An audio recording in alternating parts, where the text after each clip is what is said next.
नीलातुङ्गस्तनगिरितटी सुप्तमुद्बोध्य कृष्णं पारार्थ्यं स्वं श्रुतिशतशिरःसिद्धमध्यापयन्ति स्वोच्छिष्टायां सजिनिगलितं या बलात्कृत्य भुङ्क्ते गोदा तस्यै नम इदमिदं भूय एवास्तु भूयः।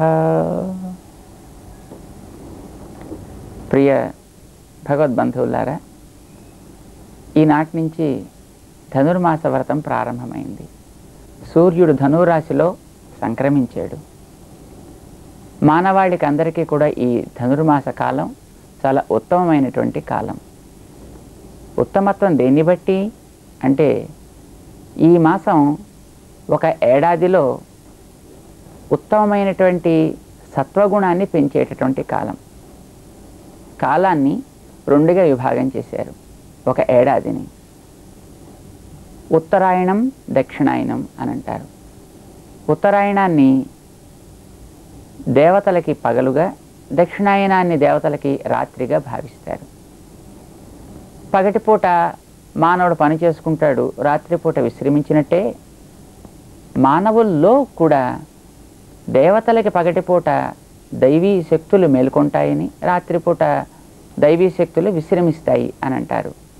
మనిషిలో దైవీ శక్తుల్ని బాగా పెంచుకోవాలి అని అనుకునేటటువంటి వ్యక్తి ఉత్తరాయణ కాలంలో జాగ్రత్తగా తన యొక్క కార్యక్రమాల్ని చక్కదిద్దుకున్నట్టయితే దైవీ శక్తుల్ని బాగా పెంచుకోవచ్చు, మంచి స్వభావాన్ని పెంచుకోవచ్చు.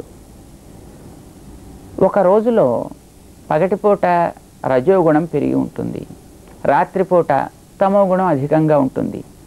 తెల్లవారుతూ ఉండేటువంటి సమయంలో సత్వగుణం, మంచి స్వభావాలు బాగా మేల్కాంచి ఉంటాయి. దాన్ని బ్రాహ్మీ ముహూర్తం అని అంటారు.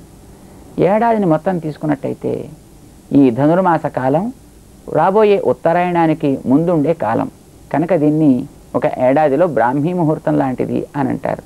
కనుక ఇది చాలా సాత్వికమైనటువంటి కాలం. సాత్వికమైనటువంటి ఫలాలు కోరేటువంటి వాళ్ళకి ఇది ఆచరించడానికి యోగ్యమైనటువంటి వ్రతాలన్నింటినీ కూడా సక్రమంగా ఆచరింపచేసేటటువంటి కాలం కనుక ఇది చాలా మంచి కాలం. దీన్నే చాంద్రమానం ప్రకారం మార్గశిర మాసం అని కూడా అంటుంటారు. ఈ మార్గశిర మాసం కూడా చాలా ప్రధానమైనటువంటి కాలం అందరికీ కూడా, మానవాళికి అందరికీ కూడా. ఎందుకంటే పంటల్ని ఇండ్లకి చేర్చుకోవడానికి వీలయ్యేటటువంటి కాలం. వసంత ఋతువు గొప్ప ఋతువే అయినా కేవలం చిగుళ్ళు వస్తాయి, పుష్పాలు, లోకమంతా కూడా పరిమళాలు విరజిమ్ముతాయి. కానీ అవి ఫలాలు అవుతాయో అవో మనం చెప్పలేం.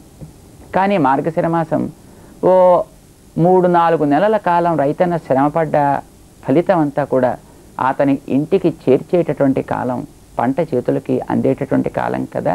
పంట అందితే లోకం ఆహారాన్ని తను తిని జీవించగలుగుతుంది.